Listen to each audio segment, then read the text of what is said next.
vous salue dans le nom de Jésus-Christ. Venez rapidement avec moi dans le livre de Proverbes chapitre 1er. Proverbes chapitre 1er, nous lirons le verset 30 jusqu'au verset 33. Proverbes chapitre 1er, le verset 30 au 33e verset. Nous lisons au nom puissant de Jésus-Christ de Nazareth. Parce qu'ils n'ont point aimé mes conseils. Ils n'ont pas aimé mes conseils. Et qu'ils ont dédaigné toutes mes réprimandes. Et même mes réprimandes. Ils se nourriront du fruit de leur voix. Ils se nourriront du fruit de leur voix. Et ils se rassasieront de leurs propres conseils. Ils vont se rassasier de leurs propres conseils.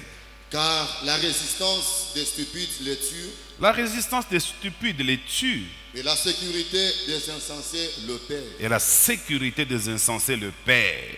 Mais celui qui m'écoute reposera avec assurance. Celui qui m'écoute reposera avec assurance. Il vivra tranquille et sans craindre aucun mal. Il vivra tranquille sans craindre aucun mal. Parole du Seigneur de ce matin dans le nom de Jésus-Christ. J'entends quelqu'un dire un bon amen. Merci. Le thème que je vais développer avec vous ce matin, je trouvais bon de l'intituler « Ce que tu nourris te nourrira aussi ». Ce que tu nourris te nourrira aussi. Quelqu'un me donne un bon amen? Quand nous lisons ce passage de la Bible, nous voyons que l'auteur de ce chapitre, qui n'est que Salomon, nous renseigne sur des détails très importants de la vie d'un homme. Il nous dit, par exemple, que Dieu parle en s'adressant à nous en tant qu'Église, en nous disant, en nous reprochant, que si nous n'avons pas reçu ses conseils, si nous rejetons les conseils de Dieu, eh bien, la conséquence, nous allons nous nourrir du fruit de notre vie. Nous allons nous nourrir du fruit de notre vie.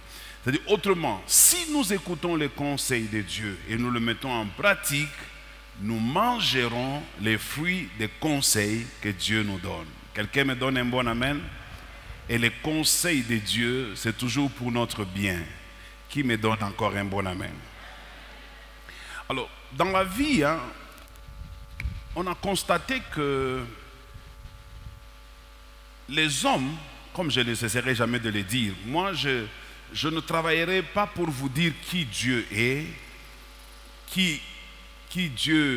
qu'est-ce que Dieu fera, mais je voudrais travailler beaucoup dans mon ministère sur la responsabilité de l'homme pour permettre à Dieu de l'impacter. Parce que je vous dis toujours que si ça ne marche pas quelque part dans votre vie, ne retournez pas la responsabilité à Dieu. Dieu n'est pas responsable de ce qui vous arrive. Cherchez vous-même pour trouver qu'est-ce que vous n'avez pas fait ou qu'est-ce que vous avez fait et corrigez vos erreurs. Quelqu'un me donne un bon amen? Dieu est disposé à nous bénir, mais il veut que nous puissions nous aligner sur le chemin de ses bénédictions. C'est pourquoi il parle de ses conseils. De ses conseils. Et aujourd'hui, je vais essayer de faire un effort pour parler de la part de Dieu afin de vous conseiller. Premièrement, ce que nous devons savoir, c'est que tout homme nourrit quelque chose. Je ne sais pas ce que tu nourris, mais au moins je suis sûr que tu nourris quelque chose. Pendant que je vais commencer à parler, tu vas peut-être chercher à comprendre qu'est-ce que tu nourris réellement. Il y a certaines personnes dans leur vie, les choses ne font que s'empirer parce qu'ils sont en train de nourrir de mauvaises choses. Parce qu'ils sont en train de nourrir ce qu'il ne fallait pas nourrir. Il y a des gens qui nourrissent la peur dans leur vie. Et la peur ne fait que se développer. La peur devient de plus en plus insupportable. Et la personne se plaint à la fin parce qu'il a nourri la peur. D'autres personnes nourrissent l'insécurité. Donc quand ils pensent, il ne fait que alimenter une certaine insécurité dans sa vie. Et l'insécurité aussi fait pareil. Et ici, je voudrais vous signaler que ce que tu nourris, ça peut être petit au départ, mais ça finira par grandir. Parce que quand on nourrit quelque chose, c'est pour que ça se développe, c'est pour que ça grandisse. Quand on arrose quelques plantes, c'est pour que la plante puisse grandir et donner des fruits. Au début, une plante peut sembler être négligeable, petite, mais avec le temps, cette plante négligée peut produire des fruits. Maintenant, tout dépend de la nature de la plante que vous avez arrosée dans votre vie.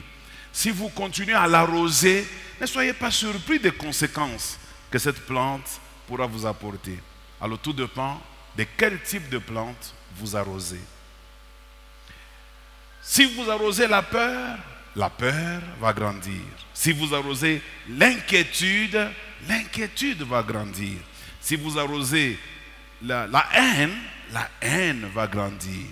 Tout ce que vous arrosez, ça va, même la jalousie. Si vous arrosez la jalousie dans votre vie, rassurez-vous que cette jalousie va grandir.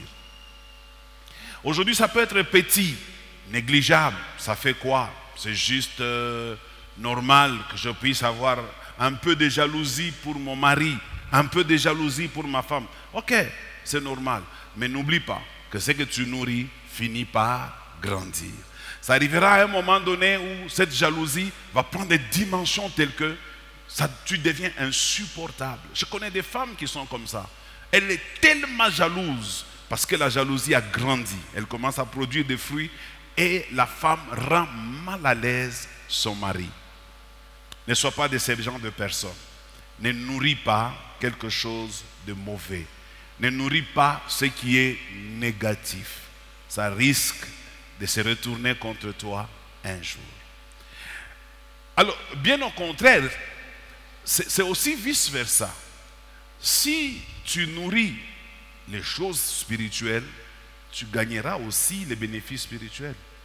Si tu nourris ta foi, tu verras que la foi va t'apporter des choses qu'on espère et une démonstration de celles qu'on ne voit pas. Si je nourris ma foi, je verrai les résultats de ma foi. Est-ce que tu nourris réellement ta foi? Parce que ce que tu nourris te nourrira aussi. Si je me mets tout le temps à nourrir ma foi, je travaille pour que ma foi grandisse. Je travaille pour que ma foi s'épanouisse. Je suis concentré. Je ne reçois pas d'autres informations. Je repousse les informations qui peuvent venir détruire ma foi. Et je ne sélectionne que les informations qui viennent nourrir ma foi. Demain, je mangerai les résultats de ma foi que j'ai nourrie. Qu'est-ce que tu nourris ce matin? Qu'est-ce que tu nourris?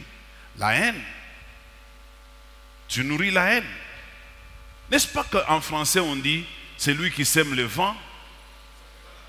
Voilà. Si tu sèmes le vent, tu vas récolter la tempête. Parce que tu as nourri ce vent-là, et un jour ça redeviendra une tempête. Et quand la tempête vient, elle emporte tout. La tempête est destructeur. Elle peut détruire la vie d'un homme. Qu'est-ce que tu nourris? Tu nourris le péché. Le péché va te détruire. Tu nourris quoi? Les colportages, les calomnies. Tu nourris quoi? Les fausses informations, les rumeurs. Qu'est-ce que tu nourris? Ce que tu nourris grandira. Et quand ça grandit, ça va te nourrir aussi. Quelqu'un me donne un bon amen? Alors moi je crois que pour que ma foi grandisse, j'ai besoin de trois choses. La première chose dont j'ai besoin, c'est ce qui va m'amener à parler de mon premier point dans ce message. Et mon premier point, je l'ai intitulé « Nous sommes ce que nous mangeons ». Nous sommes ce que nous mangeons. D'abord, physiquement, la santé d'un homme est tributaire des genres et des types de nourriture qu'il prend. La santé. Vous savez, vous allez constater que les Africains ne vivent pas longtemps comparativement aux Européens et aux Asiatiques. Les Asiatiques que nous appelons les Chinois, les Indiens, les Coréens, vivent plus longtemps que nous. C'est rare de trouver aujourd'hui en Afrique des personnes de 80 ans. Ils sont très rares. Même dans nos églises, ils sont rares. Et aujourd'hui, la moyenne d'âge en Afrique, c'est 45 ans. Donc l'espérance de vie en Afrique est de 45 ans. Pourquoi cela? Parce que les Africains mangent très mal. Je sais, c'est lié aussi aux conditions financières et économiques. Nous mangeons très mal. Si nous mangeons des choses qui ont fait des années dans les frigos, dans les congélateurs, dans les chambres froides, nous sommes en train de tuer notre vie petit à petit. J'avais dit ça un jour dans cette église. L'homme, quand il mange quelque chose qui a la vie, ça lui donne la vie. Parce que tel que Dieu a créé les choses, c'est que nous prenons ce qui a la vie, nous le mangeons et ça nous donne la vie. C'est comme ça que vous allez voir que les Asiatiques, je ne vous conseille pas de faire ça, vous allez voir que les Asiatiques mangent des choses qui vivent.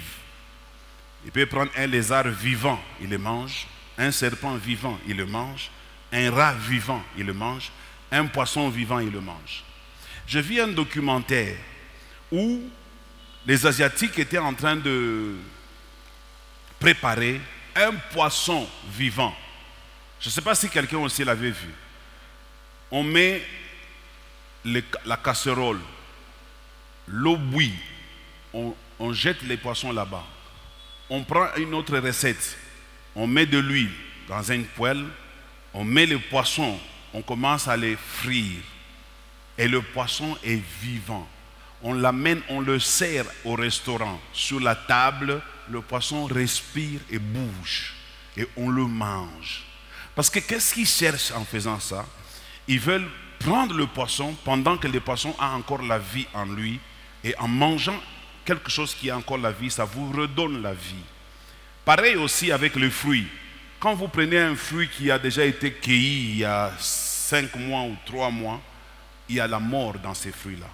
Pour avoir une bonne vie, prenez un fruit que vous cueillez immédiatement pendant que le fruit a encore la vie en lui, vous le mangez, ça vous donnera de la vie.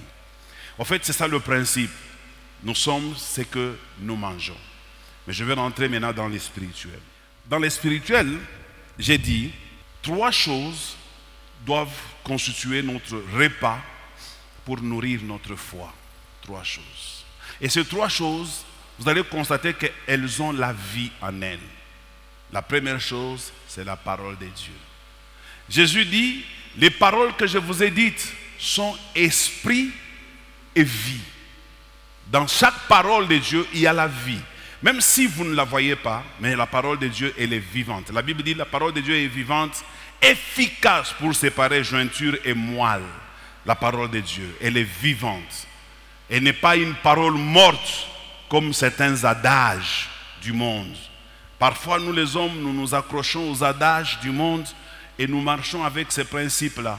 Mais nous négligeons le principe de Dieu. C'est comme ça que Dieu nous dit, dans le passage que nous avons lu, que si nous rejetons ces conseils, eh bien, nous allons nous nourrir des résultats de notre vie. Église, écoutez-moi bien. Aimez écouter la parole de Dieu. Écoutez-la, nourrissez-vous de la. Je vous donne 2 passages rapidement. Le premier dit ceci, que ce livre de la loi ne s'éloigne pas, c'est-à-dire, la bouche sert à quoi? À manger. Mange ce livre de la loi. Que ce livre de la loi ne s'éloigne pas de tes yeux. Non. Que ce livre, on aurait pu dire que ce livre de la loi ne s'éloigne pas de tes yeux. Que ce livre de la loi ne s'éloigne pas de ton intelligence. Mais on dit que ce livre de la loi ne s'éloigne pas de ta bouche. Nourris-toi de la parole de Dieu. Mange la parole de Dieu. Aime la parole de Dieu. Assis ta vie sur la parole de Dieu. Et rien d'autre. La parole de Dieu t'assurera la vie. Et la vie en abondance. Quelqu'un me donne un bon amen? Deuxièmement, on nous dit que cette parole, que ce livre de la loi ne s'éloigne pas de ta bouche. Deuxièmement, médite-la. Médite-la. Il faut méditer la parole de Dieu. C'est ça, manger la parole de Dieu. Il faut la méditer. Peu de gens méditent aujourd'hui la parole de Dieu. Vous savez, votre erreur, c'est quoi? Vous vous dites, j'irai à l'église et le pasteur viendra me prêcher et puis j'aurai la parole de Dieu, ça me sera suffisant. Qui d'entre nous mange une seule fois par semaine? Qui? Nous tous, nous mangeons peut-être 3 fois par jour, si nous avons des moyens, pour ne pas parler de ce que nous grignotons le long de la journée. Un peu de coca par-ci, un peu de biscuits par-là, un peu de charroiement par-là. Alors que le soir, nous allons encore prendre le foufou. Regardez comment nous prenons soin de notre corps. Et pourtant, Jésus dit, l'homme ne vivra pas du pain seulement, mais il vivra de toute parole qui sort de la bouche de Dieu.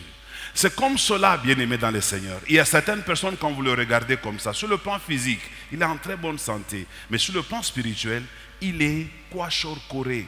Sur le plan spirituel, il est un nain. Un nain.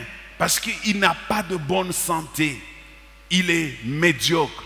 Or, la vie spirituelle, on ne la combat pas avec la vie physique. Paul nous dit, nous n'avons pas à lutter contre la chair et le sang, mais nous avons à lutter contre les dominations, les principautés, contre les esprits méchants dans les lieux célestes. Comment vas-tu te battre contre les esprits méchants dans les lieux célestes si ton homme intérieur est affamé, si ton homme intérieur a une insuffisance alimentaire? Quelqu'un me donne un bon amen. Nous sommes ce que nous mangeons. Je suis fort spirituellement parce que je sais ce que je mange. Je ne suis pas fort spirituellement parce que je suis membre de Bread of Life. Je ne suis pas fort spirituellement parce que je suis ancien de l'église. Je ne suis pas fort spirituellement parce que je chante dans le press-team. Je ne suis pas fort spirituellement parce que je donne ma dîme et je donne mes offrandes. Je suis fort spirituellement quand je me nourris de la parole de Dieu. Qui me donne un bon amen? Lorsque Jésus fut attaqué par Satan, après le jeûne de 40 jours, si Jésus a tenu, simplement parce qu'il a utilisé la parole de Dieu. Si un homme n'a pas suffisamment mangé la parole de Dieu en lui, cet homme-là, dès qu'il est devant les vents, devant les tempêtes, il sera emporté comme une paille par la tempête. Mais celui qui a mangé la parole de Dieu, il a invité Dieu dans sa vie. Dieu habite en lui, parce que Dieu, c'est sa parole.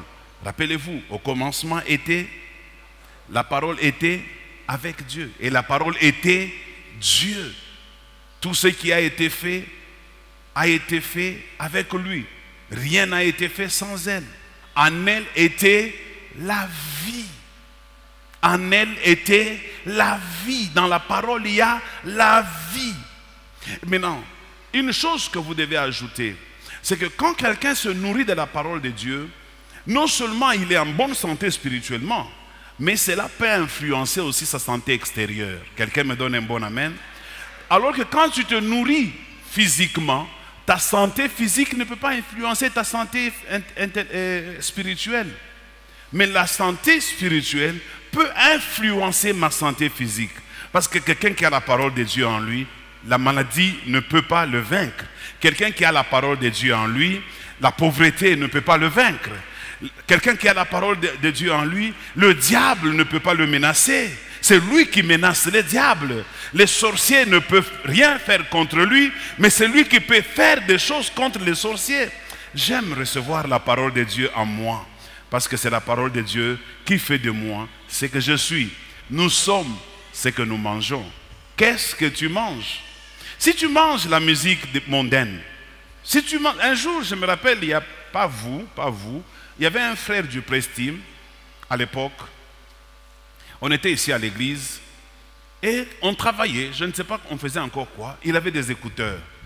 Pendant qu'on travaillait, il était toujours dans les écouteurs. Un esprit me dit, prends les écouteurs. Je suis allé sans lui demander l'autorisation, j'ai pris les écouteurs, j'ai mis pour écouter ce qu'il entendait. Et qu'est-ce que j'ai entendu? C'était une chanson de J.B. Mpiana. Et donc quand le frère dansait là-bas, il dansait J.B. Mpiana. De quoi est-ce que tu te nourris? De quoi est-ce que tu te nourris? Tu te nourris de la parole de Dieu? Ou bien tu te nourris de la parole de tes parents? Tu te nourris de la parole de Dieu? Ou bien tu te nourris des infos que tu suis à la télévision? Avec quoi est-ce que tu te nourris? Dans les réseaux sociaux, tu te nourris de menaces. Parce que quand vous prenez les réseaux sociaux, les publications qui font rage, ce sont celles qui sont maléfiques. Ce ne sont pas des publications où on parle de bonnes choses qui peuvent édifier, qui peuvent aider quelqu'un, mais c'est là où on fait des bêtises, des imbécilités. Vous allez voir que ça va très vite avec le nombre de vues. Mais quand tu publies quelque chose pour édifier les gens, c'est à peine que tu as 10 vues, c'est à peine que tu as 5 vues. Mais publie seulement une histoire que vous connaissez, la nudité, sextape, quelque chose, ou insulte un groupe de gens. Tu verras que ça rapporte les vues. De quoi est-ce que tu te nourris? Tu veux toujours avoir toutes les informations du monde. Qu'est-ce qu'on a dit ici? Qu'est-ce qu'on a dit là-bas? Dans les réseaux sociaux. Tu ne peux pas dormir sans avoir jeté un coup d'œil dans les réseaux sociaux. Quand tu te réveilles, tu pries rapidement, justement pour regarder qu'est-ce qu'il y a dans ton téléphone. D'autres ne prient même pas. Ils regardent d'abord le téléphone et ils prient après. De quoi est-ce que tu te nourris? Fais très attention de ce que tu te nourris. Quelqu'un me donne un bon amen. La deuxième chose, c'est le Saint-Esprit. Nous devons nous nourrir du Saint-Esprit. Que ce soit dans les prestimes, que ce soit les anciens de l'Église, que ce soit les membres de l'Église. Nourrissons. Vous savez, quand nous vivons avec le Saint-Esprit c'est vraiment une nourriture, c'est un repas. Le Saint-Esprit, la Bible dit quoi? Ne vous enivrez pas du vin. On ne peut comparer que deux choses qui ont la même nature.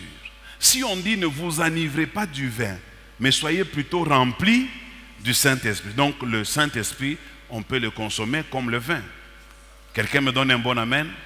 Ça veut dire que le Saint-Esprit est pareil au vin. Parce qu'on ne peut pas comparer deux choses qui n'ont pas dans la nature comparable. Ne vous enivrez pas du vin, c'est de la débauche. Mais soyez remplis du Saint-Esprit. Là où il y a le vin, le Saint-Esprit n'est pas là. Là où il y a le Saint-Esprit, le vin ne peut pas entrer. Quelqu'un me donne un bon amen. Parce que quand quelqu'un est rempli du Saint-Esprit, il y a beaucoup de similitudes entre les deux. Le Saint-Esprit a les mêmes caractéristiques que le vin. Vous savez, quand vous prenez le vin, la première des choses qui se passe dans votre vie, c'est quoi? C'est la sensation du plaisir. Aussi, dans le Saint-Esprit, quand vous le prenez, ça vous donne une sensation du plaisir, une sensation du bien-être. Alors, ceux qui ont le Saint-Esprit, vous le verrez toujours joyeux, toujours contents. Ils seront toujours en train de s'épanouir. Même s'ils n'ont pas, même s'ils ont, ils sont le même. Même s'ils ont une mauvaise nouvelle, mais ils ne changent pas parce qu'ils ont reçu une mauvaise nouvelle, parce qu'il y a le Saint-Esprit en eux. Ils gardent la même nature, ils continuent à marcher correctement. Comme certaines personnes, quand les deuils arrivent, ils disent des paroles très méchantes envers Dieu. Oh Mungu, hatukupatanaka na wewe hivi. Mulipatanaka na eje? Ke kufamia na mtu akufuaka? Mulipatanaka na ke wa utafishaka? Alors quelles sont ces paroles que vous dites? Vous les avez eues où? Vous avez vu ça dans la Bible où? Quand quelqu'un se nourrit de la parole de Dieu, il fait un effort pour ne dire et ne faire que ce qu'il a vu dans la Bible. Mais quand vous vous dites des choses comme ça, c'est que vous les avez copiées en dehors de la parole de Dieu. Et ça vous crée des ennuis. Le Saint-Esprit, quand nous l'avons, il nous donne une sensation de joie. Pareil au vin.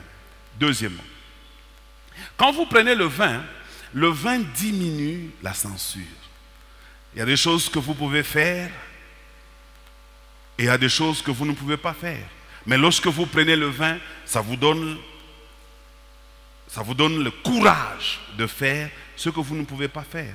Parce que la censure, c'est cette faculté qui se trouve dans l'homme qui lui permet de discerner le mal et le bien et qu'il pousse toujours l'homme à faire le bien et à s'éloigner du mal. C'est ça la censure.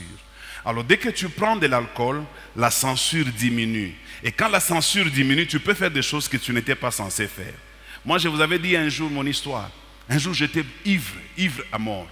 Il y avait une femme dans mon quartier que j'ai regardée qui vendait de l'alcool. Un jour, j'étais ivre. En rentrant chez moi à la maison, il était vers 20 h. J'ai dit, aujourd'hui, je vais aller attaquer cette soeur. Elle était plus âgée que moi. Je suis allé chez elle, je commande une bière. On me passe la bière, je la prends lentement, le temps que tout le monde puisse partir, parce que c'était la terrasse et la maison en même temps. Et quand tout le monde est parti, nous sommes restés à deux. J'ai pris un verre de trop et j'ai abordé cette soeur-là. J'ai dit, je t'ai toujours aimé, je voudrais aujourd'hui être ton petit copain. La femme-là me regarde bien dans les yeux. Mais il y a des femmes, hein? Est-ce que je peux conseiller aux femmes? Quand vous voyez quelqu'un qui commence à faire des bêtises, il ne faut pas le laisser aller plus loin. Cette femme m'avait corrigé sérieusement. Elle m'a regardé dans les yeux et dit, va, rentre demain matin, viens me voir. Parce que ce que tu dis, ce n'est pas toi qui le dis. J'essaie d'insister, elle me dit, je te dis, viens le matin, on va parler. Et quand je me réveille le matin, je n'ai pas eu le courage d'aller la voir. Parce que la censure est revenue. Et quand la censure est revenue, je commençais à balancer. Je me dis, maman, qu'est-ce que j'ai fait? C'est pourquoi ne vous enivrez pas du vin, c'est de la débauche. Soyez plutôt remplis du Saint-Esprit. Quand on est rempli du Saint-Esprit, aussi la censure diminue. La censure, c'est ce qui vous fait peur d'aller affronter certains problèmes, alors qu'avec le Saint-Esprit, vous êtes capable de les affronter. La censure peut vous bloquer là où Dieu attend que vous puissiez agir. Vous voyez là, on a demandé de l'argent à l'église pour arranger notre église. La censure va te dire, mais fais quand même les calculs, tes enfants ne sont pas encore partis à l'école, tu te rappelles, tu as un projet. Ça c'est la censure qui travaille comme ça en toi. Mais quand tu es rempli du Saint-Esprit, la censure diminue. Tu ne regardes plus aux problèmes des loyers, tu ne regardes plus quand il s'agit de l'œuvre de Dieu, tu fermes les yeux parce que le Saint-Esprit est en toi. Quelqu'un me donne un bon amen. Et si nous souffrons aujourd'hui à l'église, c'est parce que le Saint-Esprit n'est pas en nous. Je vous rappelle les thèmes que nous sommes en train de développer. Ce que tu nourris te nourrira aussi. Si je nourris ma foi, ma vie avec le Saint-Esprit, ça me nourrira un jour. Ça me prendra en charge un jour. Il arrivera un jour où c'est la parole de Dieu que je nourris et le Saint-Esprit en moi qui me prendront en charge. Je vous invite, bien-aimés dans le Seigneur, laissez que la parole de Dieu, laissez que le Saint-Esprit vous prenne en charge, vous dirige votre vie et vous n'allez jamais le regretter et vous serez un modèle dans la famille, vous serez une référence à l'église, vous serez quelqu'un à copier dans la société. Qui me donne un bon amen? Vous savez, aujourd'hui, la plus grande difficulté que nous avons dans ce pays et dans ce monde, c'est que nous n'avons pas beaucoup de modèles, beaucoup de références.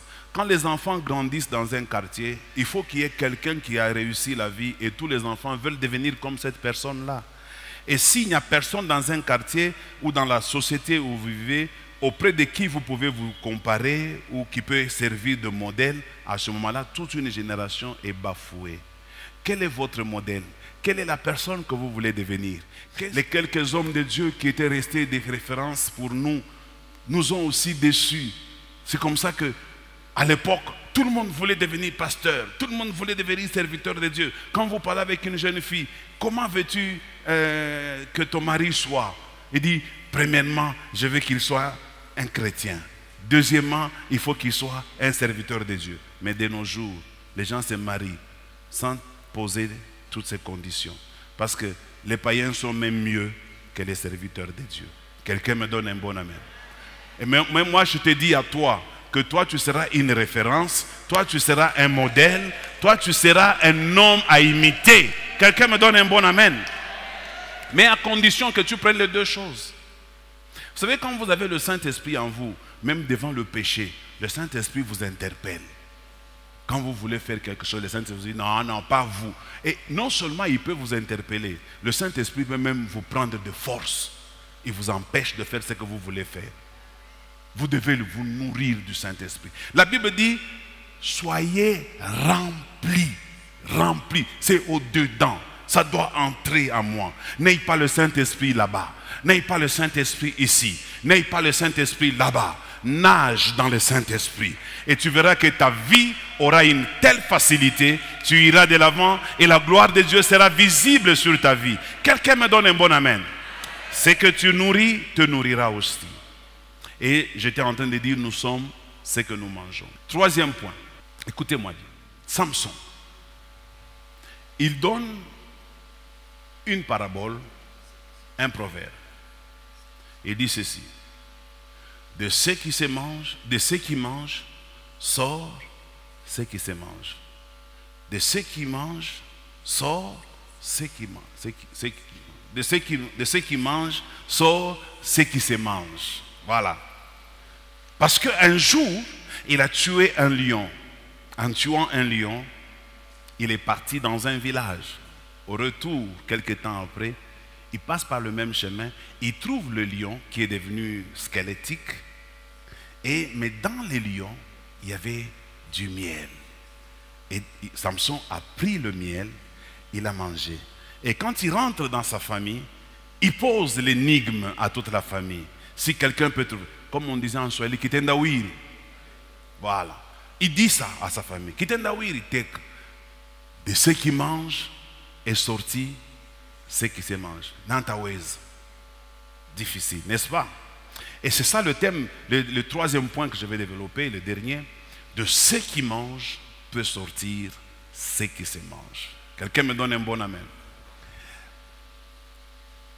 L'erreur dans la vie,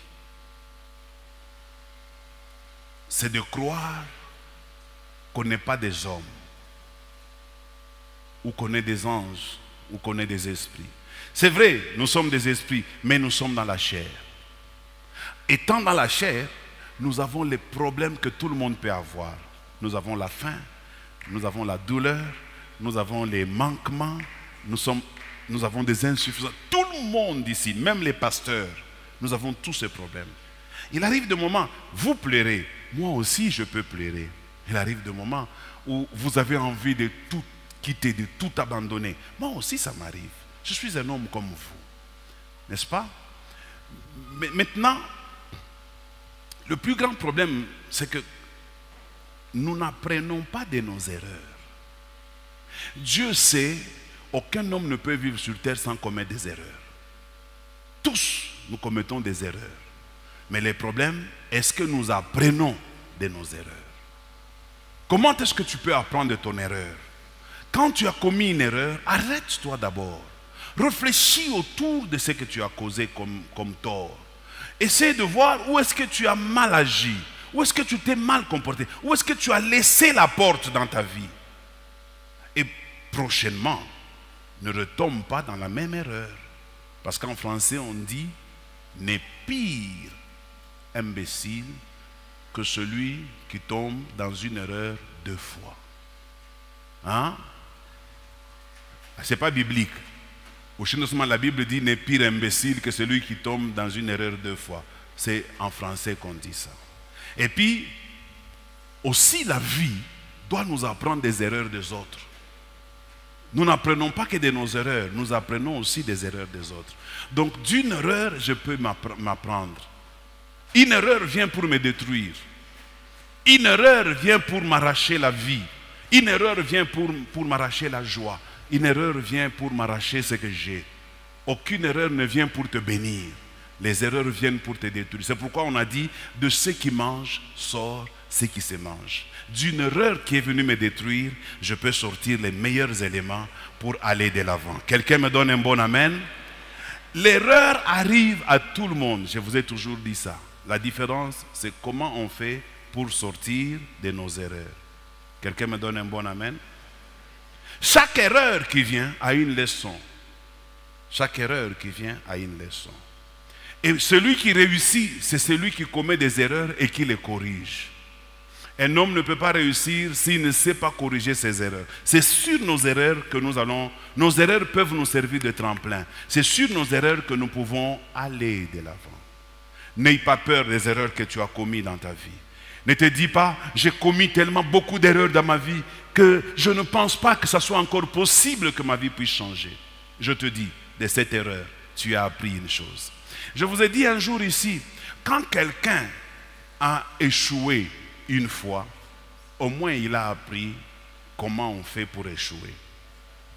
Au moins prochainement, il ne fera plus la même chose parce que c'est qu'en faisant ça, je vais encore échouer parce que quand je l'ai fait la dernière fois, j'ai échoué. Donc prochainement, je vais arrêter de faire ça. Il faut que je cherche encore une autre façon de faire pour que je réussisse. Mais celui qui n'a jamais échoué, lui viendra d'abord échouer pendant que moi j'ai déjà appris de mes erreurs. Quelqu'un me donne un bon amen? Et là, mes erreurs nourrissent ma foi.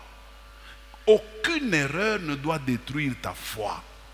Parce que Dieu sait que nous sommes des hommes. Il sait que nous sommes faibles. Il sait que nous sommes tentés. Il sait que nous sommes combattus. Il sait qu'il y a des liens de famille autour de nous. Il sait que le diable s'est déjà levé contre nous. Il sait que le diable ne combat pas ceux qui sont dans le monde. Il sait que le diable a des yeux que uniquement sur ceux qui vont à l'église. Quelqu'un me donne un bon amen? Le diable combat uniquement ceux qui viennent à l'église. Comme vous êtes là, vous êtes tous la cible du diable. C'est comme cela qu'il va vous pousser à faire des erreurs, qu'il va vous pousser à commettre des erreurs, qu'il va vous pousser à vous sentir culpabilisé au fond de vous-même pour que vous puissiez vous remettre en cause et que vous puissiez dire, je ne suis pas digne d'aller à l'église. Je ne suis pas à mesure. Quelqu'un m'a dit ça un jour. Pasteur, j'ai péché. Je n'arrive plus à aller à l'église. J'ai dit non mon frère, c'est ici à l'église qu'il y a de l'eau dans laquelle on peut se laver pour laisser tous ces péchés et sortir une nouvelle créature. Quand on pêche, on ne fuit pas l'église. Quand on pêche, on court à l'église. Parce que si tu as péché, il y a quelqu'un qui t'a combattu, il y a quelqu'un qui t'a piégé. Et Dieu sait que tu as été victime, que tu as été combattu, et Dieu ne te juge pas. Dieu a besoin de toi. Dieu veut que tu reviennes vers lui. Il a des solutions nouvelles pour toi. Mais au moins, Dieu te fait confiance. Parce qu'au moins toi, tu as appris ce que les autres n'ont pas appris. Quelqu'un me donne un bon amen? Parce que celui qui a péché, celui qui est tombé, il a appris ce que quelqu'un d'autre ne connaît pas. Et si moi j'ai appris ce que toi tu ne connais pas, ça me donne une longueur d'avance sur toi. Quelqu'un me donne un bon amen? J'ai suivi quelqu'un qui a dit, oh non, vous avec vos églises là-bas, vous avec vos églises là-bas, vous avec vos... On est en train de vous dépouiller dans vos églises. Faux et archi-faux. Je vous donne 2 points. Peut-être je vais terminer par là. Premièrement, quand tu viens à l'église, nous prions pour toi. Paul dit, nous bénissons plusieurs, nous enrichissons plusieurs, quoique nous paraissons pauvres. Nous vous bénissons par les paroles que nous vous donnons là. Je suis en train de mettre la vie dans votre cœur. Et ces paroles vont amener un plus dans votre vie. Quelqu'un me donne un bon amen? Si vous sortez de l'église, vous allez dehors et que vous voyez les résultats dans votre vie, la bénédiction, l'argent est entré dans votre vie. Vous avez gagné 1000 $. Qui a enrichi qui? Paul dit, si nous avons sémé de biens spirituels dans votre vie, est-ce un problème si nous moissonnons vos biens temporels? Nous avons sémé le bien spirituel. Je vous ai dit que le bien spirituel peut influencer même le physique. Je vous l'ai dit, n'est-ce pas? Alors si nous sémons en vous les biens spirituels, ça peut rapporter le bien physique, les matériels que vous avez. Vous venez avec 100 $ puisque vous avez gagné 1000 $. Qui a gagné par rapport à qui? Toi, tu as 900 $ en payant ta dîme. Tu me donnes au moins 100 $. De toi à moi, qui est riche? Comment tu peux croire que tu as enrichi les églises? Tu as gagné 900 $. Tu n'avais pas ces 900 $. Tu l'as eu parce que j'ai imploré la grâce de Dieu sur toi. Et tu en auras encore plus si tu continues à être fidèle à Dieu. C'est ce qui fera que demain, on aura des fidèles très forts, très puissants, si vous comprenez ces choses. Ça, c'est la première chose que vous devez retenir. La deuxième, ceux qui disent là, vos églises, vous savez pourquoi ils le disent? Ils ont une mission. Parce que si vous cessez de fréquenter une église, vous devenez consommable. Ah, parce que nous parlons de ce que tu nourris qui va te nourrir aussi. Parce que si tu ne nourris pas l'église, l'église ne va pas te nourrir. Si le pasteur manque à manger, il vient ici affamé, en train de tituber. Comment est-ce que je vais prêcher comme je prêche là? Quelqu'un me donne un bon amen. Ce que tu nourris, te nourrira aussi. Tu me donnes un bon amen? Tu dois nourrir l'église pour que l'église te nourrisse. Si les lieux sur lesquels nous sommes en train de prier, nous l'embellissons comme nous voulons, je vous dis, il y a des miracles qui vont se faire sans tomber. Il y a des changements dans la vie des gens qui vont se faire sans qu'on t'impose la main. Il y a la bénédiction de Dieu qui va commencer à vous saisir, rien que par la présence de Dieu qui sera en ces lieux. Qui me donne un bon amen? Alors ces gens-là, ils vous disent ça parce qu'ils ont une mission. La mission, ils savent qu'ils n'arrivent pas à vous ensorceler. C'est pourquoi ils critiquent vos églises. Ils veulent que vous sortez des églises afin qu'ils vous ensorcellent. Mais puisque nous sommes à l'église, personne ne peut nous ensorceler. Puisque nous sommes à l'église, même s'ils font des incantations, ça ne va pas nous atteindre. Je vous le dis, en tant que pasteur, tant que vous resterez à l'église, rien ne pourra vous arriver. Ils vous feront la guerre, ils ne vous combattront, ils ne vous vaincront jamais. N'ouvrez jamais la porte à l'ennemi. N'ouvrez jamais la porte. Paul dit, nous ne sommes pas de ceux qui se retirent pour se perdre. Ne te retire pas pour te perdre. Reste dans ton église. C'est ici que se trouvent les sources de vie.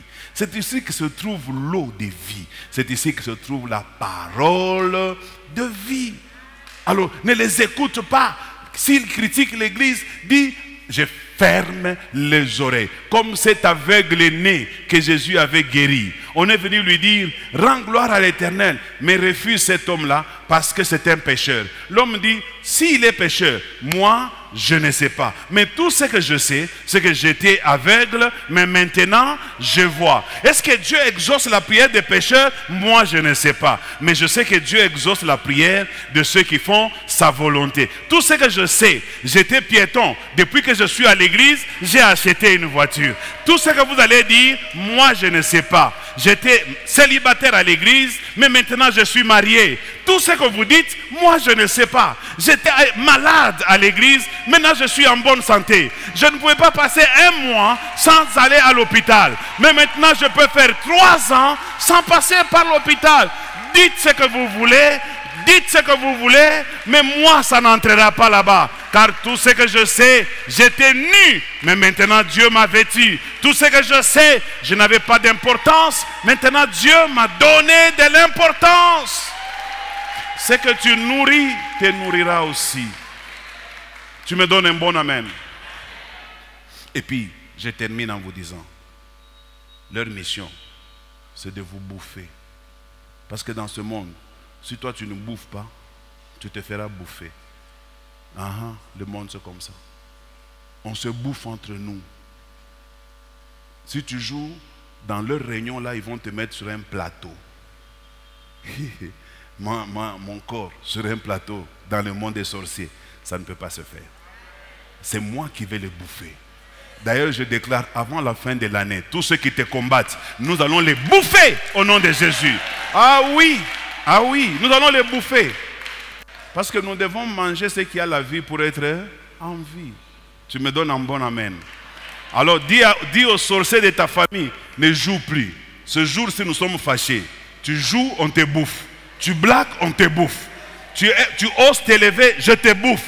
Tu oses parler en mal de mon église, je te bouffe. Tu parles en mal de mon pasteur, je te bouffe. Tu parles en mal de Dieu, je te bouffe. Bouffe-les au nom de Jésus. Je dis bouffe-les au nom de Jésus. Si toi tu ne les bouffes pas, eux ils vont te bouffer. Avant que eux te bouffent, toi bouffe-les d'abord. Qui me donne un bon amen, on acclame le Seigneur.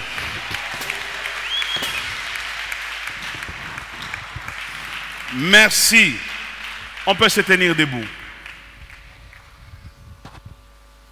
Je fais juste une courte prière pour toi.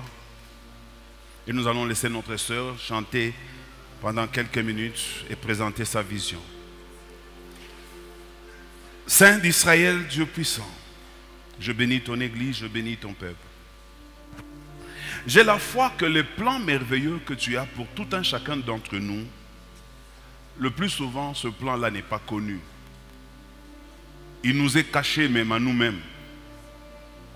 Mais je suis en train de prier au nom de Jésus-Christ que tu finisses par accomplir tout ce que tu as résolu de faire dans la vie de ton église. Utilise cette église, éternel Dieu, comme ton ambassade. Et utilise tous ces bien-aimés comme des ambassadeurs et des ambassadrices. Partout où ces gens vont aller, qu'ils te représentent. Partout où on le connaisse, qu'il soit le témoin, le modèle, la référence, l'homme à imiter. Que Dieu t'élève, parce que tu as compris que ce que tu nourris te nourrira aussi. Ce que tu nourris te nourrira aussi. Je ne vais pas nourrir la haine. Je ne vais pas nourrir le vent. Je ne vais pas nourrir la jalousie. Je ne vais pas nourrir l'inquiétude, la solitude. Je ne vais pas nourrir les célibats. Je ne vais pas nourrir la stérilité. Je vais nourrir la foi. Je vais nourrir ma foi. Quand ma foi grandira, rien ne sera impossible à celui qui croit. Rien ne sera impossible à celui qui croit. Laisse que ta foi grandisse ce matin. Que ta foi grandisse encore au nom de Jésus-Christ. Que ta foi s'élève. N'aie pas une petite foi. Nourris ta foi. Père, aide-nous au travers du culte, au travers de notre vie, à ce que nous puissions nourrir notre foi et que notre foi demeure, que notre foi grandisse. Quand tout aura disparu, que notre foi demeure, que notre foi demeure. J'ai ainsi prié. Au nom de Jésus-Christ, nous disons Amen en acclamant le Seigneur.